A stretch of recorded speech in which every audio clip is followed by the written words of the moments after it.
What is going on, guys? Riley here. Today, as you can see, we are back in the slow Camaro. Thankfully, it made it safely back from Pennsylvania. So no scratches, no dents, no nothing, all is good.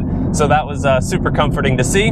I got the car back at 8:30 this morning, and this is the first time in 10 days that I've been able to drive it, you know, in my hometown rather than the roads of Pennsylvania. I think I like the roads in Pennsylvania a lot more than the roads in Houston. Now, the real reason that I'm making this video today is just to talk about a couple things. It's a very laid-back style video. It's kind of like old school in-car vlog style. But I've got a few things on my mind that I kind of wanted to address and talk to you guys about and have you guys' feedback down below in the comments. However, before we do that, I am going to order myself a Sonic slush because it's 100 degrees outside and Sonic slushes are awesome and it's happy hour, so they're half price.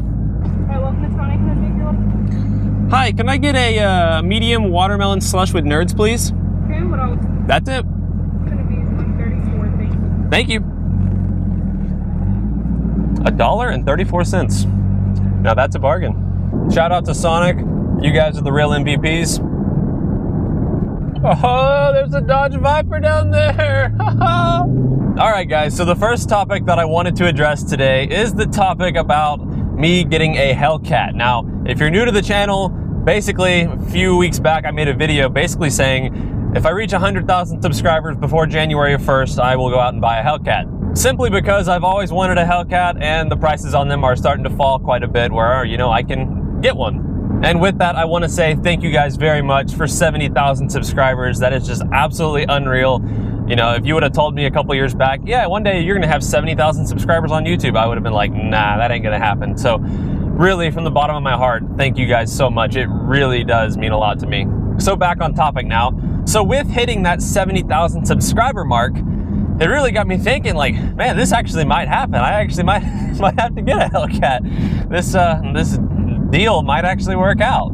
So honestly, I spent all afternoon yesterday looking up the prices of used and new Hellcats, seeing what color options and stuff I'd want to go with. And a big part of me wants to get a bright color to kind of like stand out, and Dodge just has, in my opinion, the best colors on the market. Their paint options are awesome. And then another part of me wants to get kind of like maybe a more neutral color and then do something fancy with like the brake calipers, or maybe do a wrap eventually or something like that. For example, getting like a gray one and doing like either candy purple brake calipers or like a tennis ball yellow brake caliper color, you know, something along those lines.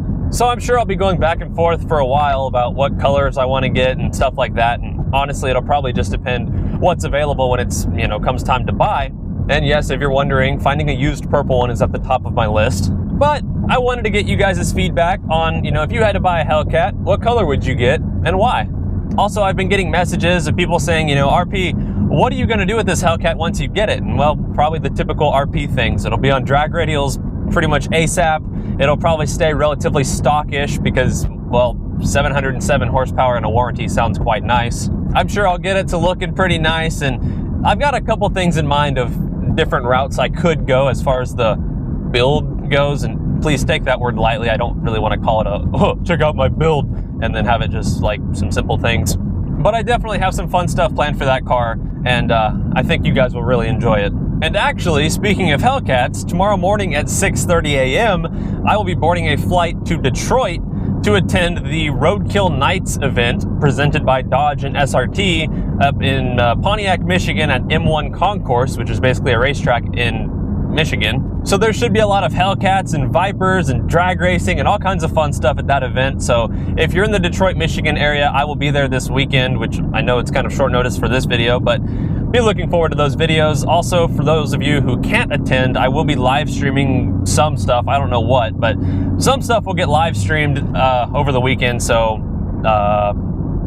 I was trying to think of a time to tell you when I would do it, but I really don't know. So just be on the lookout for live streams, I guess. They could honestly happen at any point. But yeah, I'm super excited for that. Dodge always knows how to throw a good party. Going to the Dodge Demon release was unreal.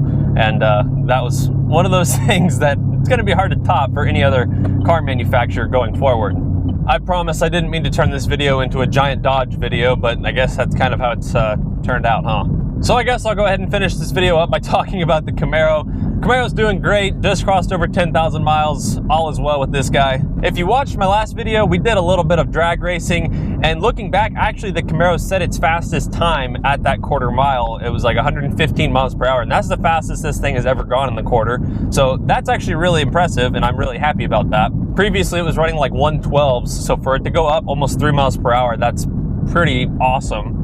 Also, if you saw in that video where the car pretty much locked me out of going into third gear, due to some comments that I actually had in that video, people were saying it's actually a pretty common thing, and it has something to do with the clutch delay valve, and apparently it happens to manual Hellcats, Scat Packs, Mustangs, and Camaros, and apparently it's a pretty common thing. I've never had it happen before, up until that date, obviously, and then I had it happen twice. But I've had a lot of people saying like, oh yeah, I've had that same problem happen before. It's your clutch delay valve, and it's like just a common thing. Apparently what it does is it makes like palm driving, I guess, if you want to call it that, easier. And when you're like ferociously rolling through the gears, apparently occasionally it can kind of lock you out of a gear every now and again. But like I said, that's the first time that's ever happened to me. So I think that honestly it was probably just kind of a fluke thing, and I don't see that being a regular occurrence if it hasn't done it in 10,000 miles ever before. So that sums up everything that I wanted to talk about today. I know this wasn't exactly the most exciting video that I've ever made, just sitting here talking to a camera. And as I said earlier, be on the lookout for the videos coming out in the very near future from my trip to Detroit. Those should be some fun ones. So thank you guys for watching this video. I will see you on the next one. Take it easy.